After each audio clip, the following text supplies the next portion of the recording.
एक भूतिया बंगला था, वीरान और सुनसान।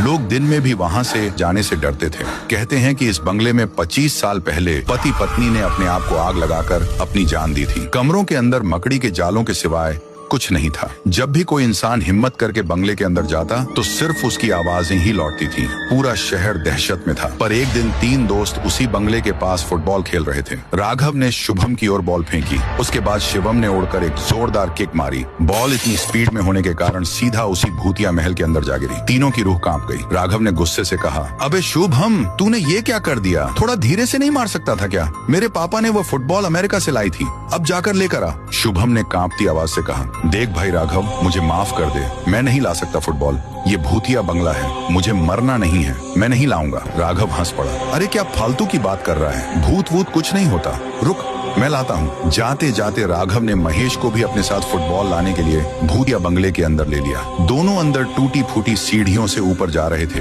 तभी अचानक से उनके सामने एक इंसान आया जिसका चेहरा सड़ा हुआ था और उसके हाथ में नुकीली कुल्हाड़ी। उस शैतान ने बेरहमी से राघव का सर काट दिया। महेश वहाँ से खिड़की की तरफ भागा। नीचे खड़े शुभम और मोहित को हाँफते हुए कहा, मुझे बचाओ, उस शैतान ने राघव को मार दिया है, बचाओ प्लीज।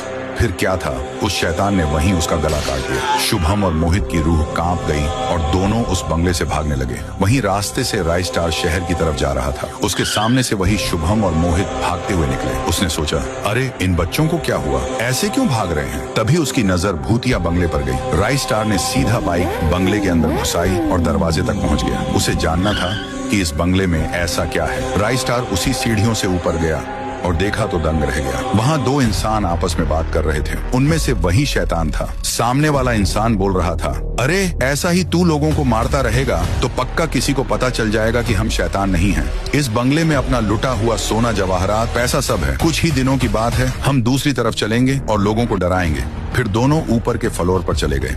राय स्टार को इस बंगले का राज पता चल गया। ये कोई भूतिया बंगला नहीं था, बल्कि इन चोरों ने इसे भूतिया बनाया था। अभी समझ में आया कि शहर में बड़े बैंक की चोरी किसने की।